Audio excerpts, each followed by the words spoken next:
道を踏みしめて君は目覚めてゆく天使の微笑みで連れ出して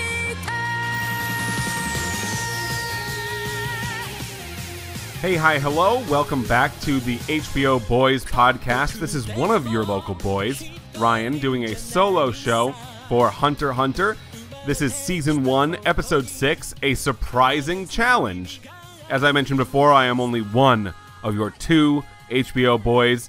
We are also doing Lovecraft Country and Raised by Wolves at the moment as a duo show, which is the regular kind of show that we do.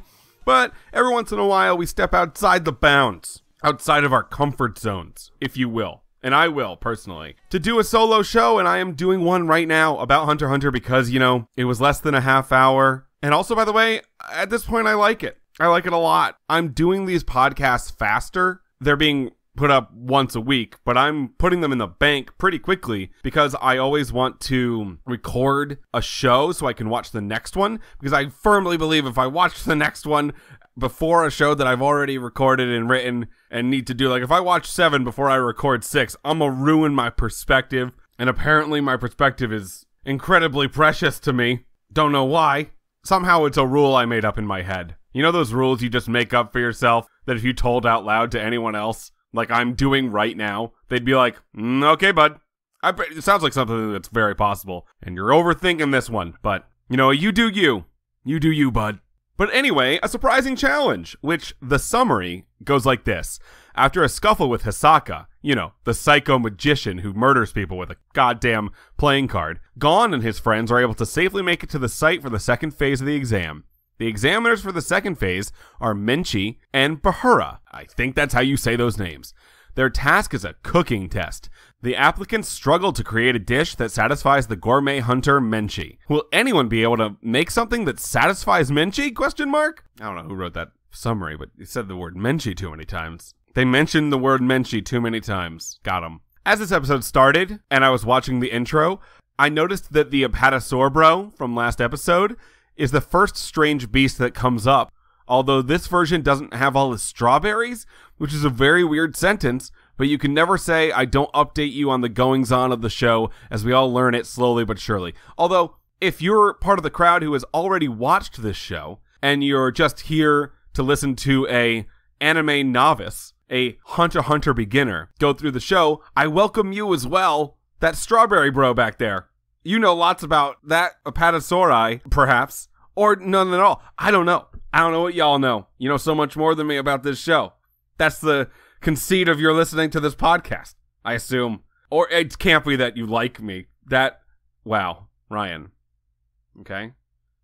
Don't just this isn't therapy. This is a podcast. Are those the same thing? Yes, they are! So as we begin, our adventurers are waiting before Phase 2 begins at the gate. Gon are arriving at the scene as everybody in front of the gate looks like they just ran a marathon. A what? A marathon. A what? A marathon. Because they actually did. In fact, they ran 2 marathons, and the second half of it, they were outrunning actual death. Gon and Pika Pika look around for Mr. Oreo, but at first only see Hisaka standing off to the side laughing like a madman, as he always does. And as you might recall, Hisaka was the one who brought Mr. Oreo back to the gate inexplicably. Then they see Mr. Oreo leaning up against a tree, and he got beaten up so badly that he doesn't remember what happened. And Gon plus Pika Pika decide not to tell him, which I think is a good move. He's a weak-minded brute with questionable ethics. Perhaps keep him away from any and all information possible. Kilowatt then finds Gon and our heroes, and Gon explains to him that he just followed the scent of Mr. Oreo's cologne all the way here, to which Kilowatt and the audience as well, I believe, remark simultaneously, "Wow, that's weird as fuck, but alright." Our heroes plus the other hunters applicants have reached the Visca Forest Preserve, which is all around them, includes the swamp, and also includes the gate that they've arrived at. So Totes takes his leave as the first phase of the 287th Hunter exam is over, and I'm gonna miss this weird wiggly appendaged bro. The gate then opens to reveal a mansion, in front of which is a woman with blue hair in 5 different pigtails and a gigantic dude named Bahura, who looks like if Snorlax was a person in a yellow shirt who assumably carries her around in the chair she's sitting in. I'm gonna call him Snorlax Hodor. So as Snowdor speaks, he proves himself to be intelligent enough, which is surprising, as most shows would make him an oaf at his size, I think. But that's Hunter x Hunter for you, always subverting expectations. As we zoom in on the mini ponytailed lady with glow-stick green eyes, we learn that her name is Minchi, the examiner for the second phase, and she is wearing a mesh top over a bra and jean shorts, so I'm sure the Rule 34 crowd have already done their work with this character.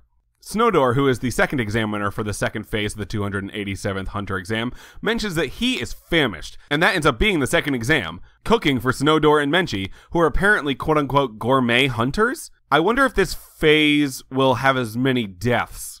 Will cooking have as many deaths as running from giant monsters?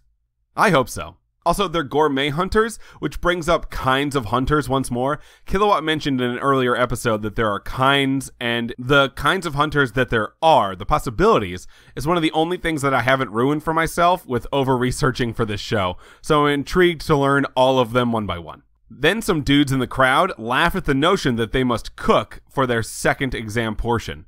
We zoom out and we see Satotes McGoats watching from afar, which was awesome, because I'm so glad he hasn't gone. And he says that Snowdor and Menchie's choice to be examiners might be problematic for a Hunter exam applicant crowd who is ill-prepared to deal with them. He posits that fewer than 10 of them might pass this second phase. And then, like in many cooking shows, there is an ingredient of the day, which is pork, by the way, that all of the applicants must use in the meal that they are putting together for Menchie and Bahura. Or Snowdor, I'm sorry. I got his name wrong. Said pork, the applicants must find for themselves in the Visca forest. As Snowdor hits his belly as a gong, the second phase begins and the crowd rushes into the forest, which is back out of the gate. Snowdor and Menchie remark that there's only one species of pig in Visca forests, and that death is imminent, which is hilarious. That's a hilarious sentence.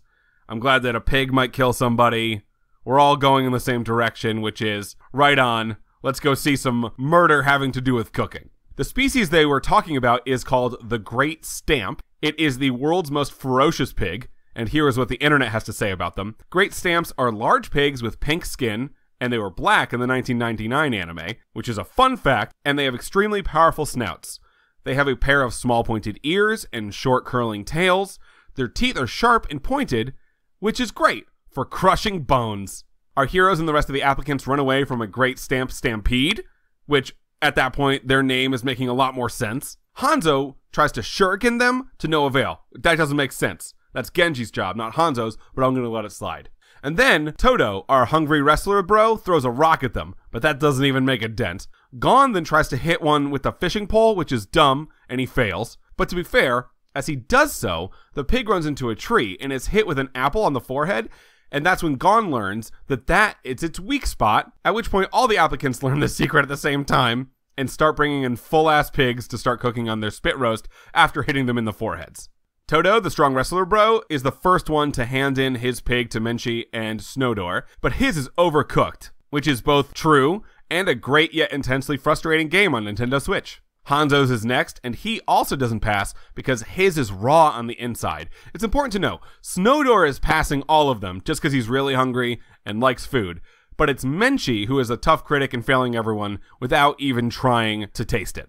Gon, Pika, Mr. Oreo, and Kilowatt notice that not one applicant has passed yet, as everyone is just roasting the entire pig. But that still doesn't give them the boost to do something original, and they all fail nonetheless, as Snowdor rubs his belly smiling, and Menchie fails every one of them. Satotes, again, watching from afar in a very large tree, says that Menchie has reverted to her bad habits and calls into what I assume is test headquarters, which is a dirigible that looks like a cartoon bullet. In said dirigible is Beans!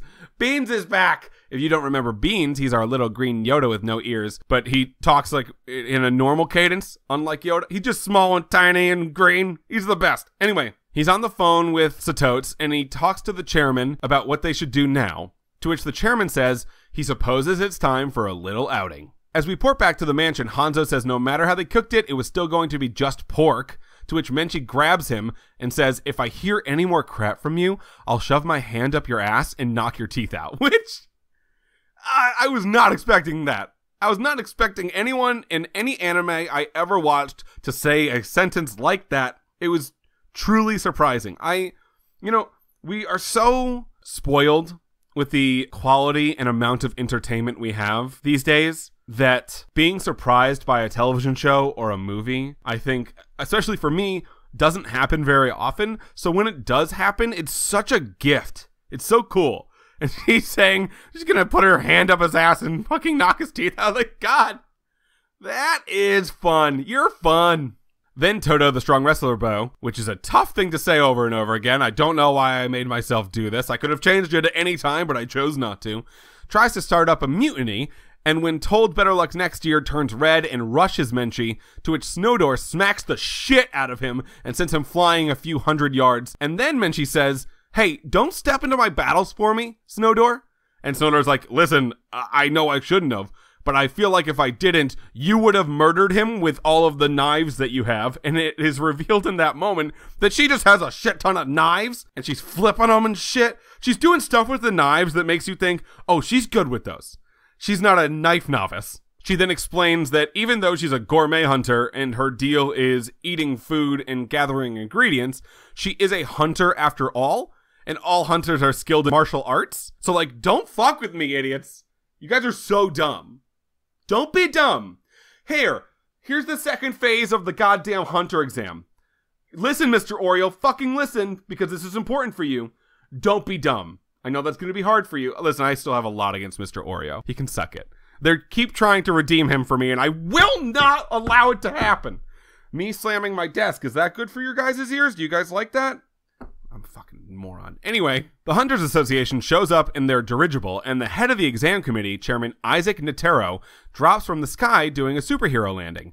I think that's how you say his last name. Honestly, I'm not 100% sure. I wrote it down. I watched the episode yesterday. I'm trying my best. His vibe is that he has wooden sandals with tiny little stilts on them, and then a white robe. He looks like a kung fu-based old bro. While explaining to Menchie that she can't just fail everyone, he stares at her boobs, which I also didn't expect this show to do.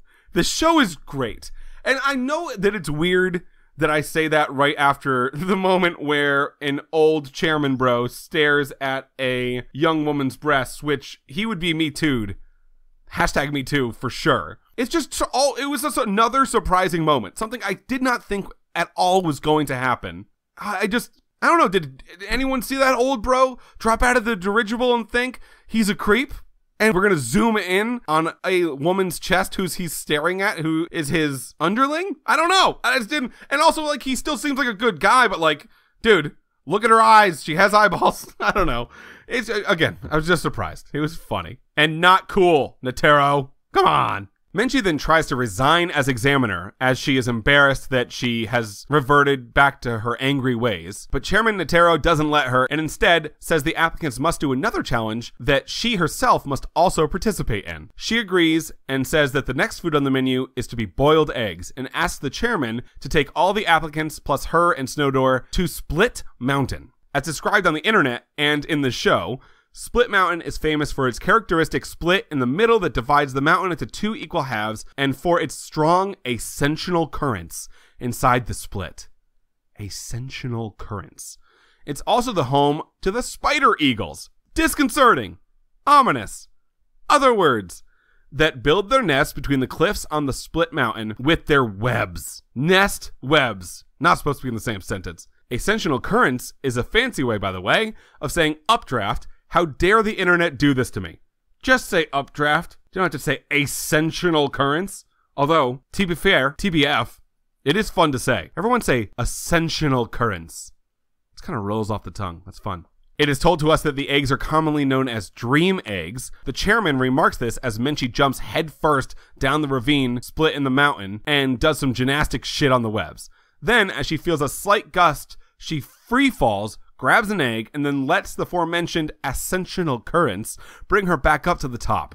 The chairman goes on to say that the updrafts help guide the newborn spider eagles to safety, and it will do so for the applicants as well if they do a good job and don't suck at this. As Toto, the strong wrestler bro, exclaims that this is crazy. And to be fair, I thought this dude was dead. I thought Snowdor hit him so hard that he was murdered, but he's not. He's back, and he's complaining. Kilowatt then says he is so psyched and says that he's been waiting for something like this, as himself, Gon, Pika Pika, and Mr. Oreo all dive headfirst into the split before anyone else. And then everyone else joins them, and they're all hanging on the webs waiting for the slight gust that Menchie had also waited for. The first dude who's hanging on the webs doesn't wait long enough and just drops to his death, saying, later, but then he fails and dies.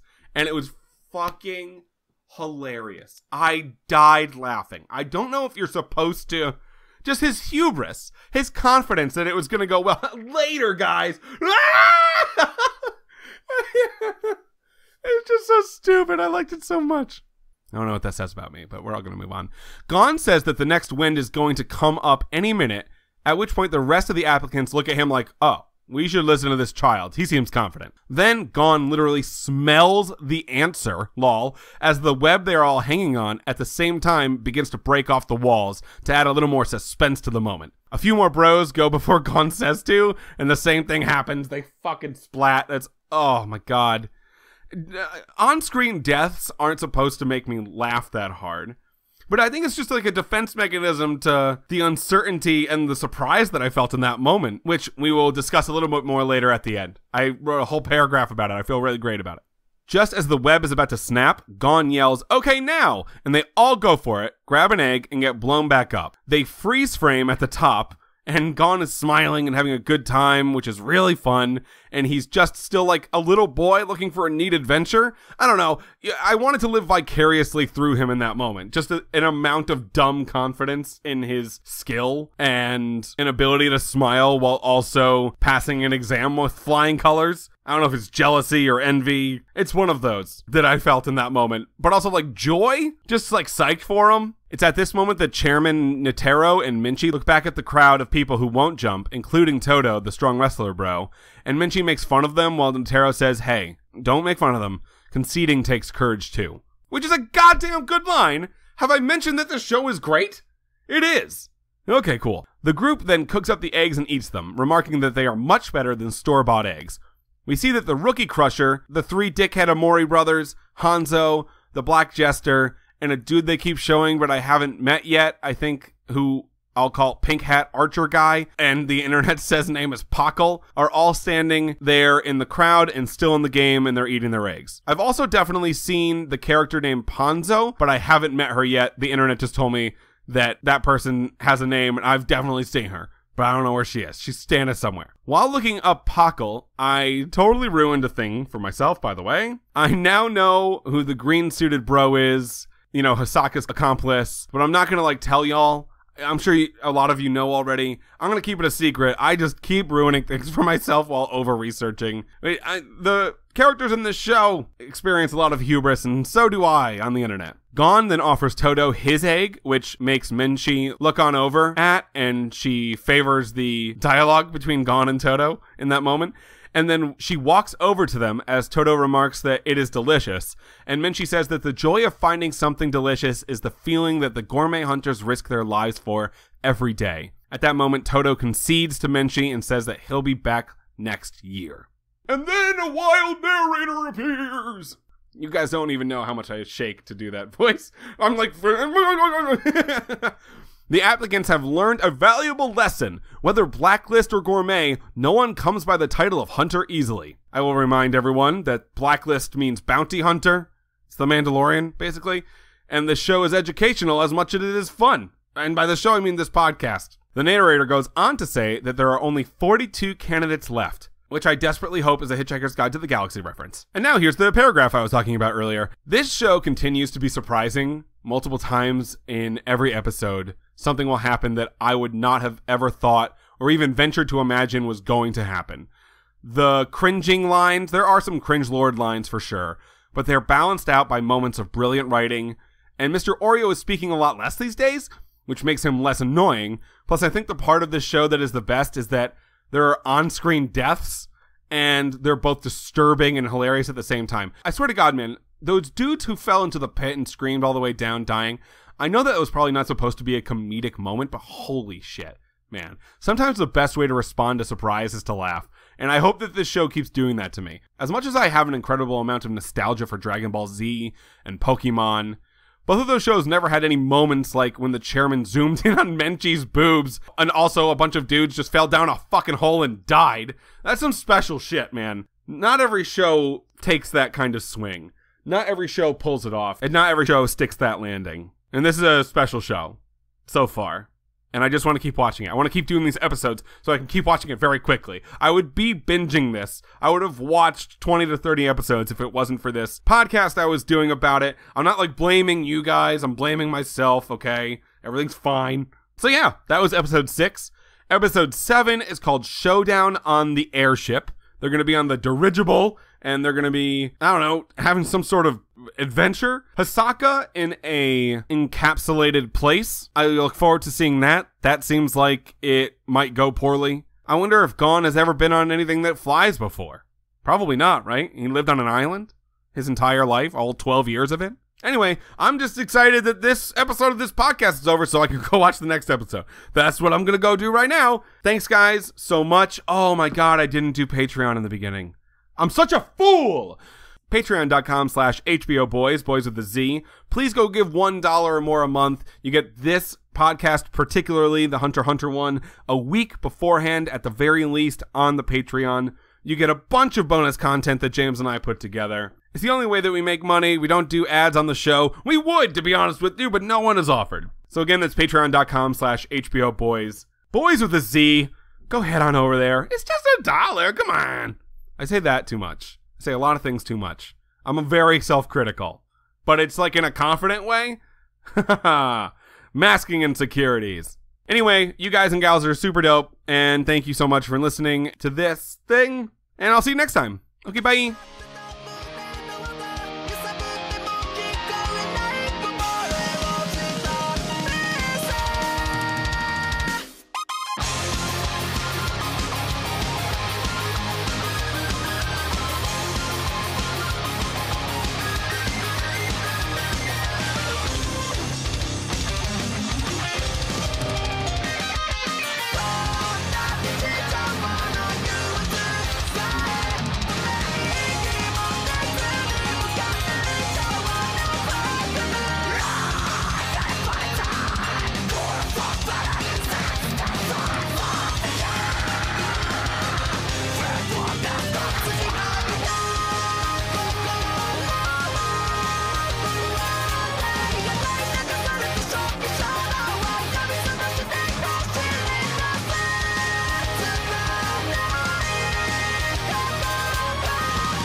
Yeah.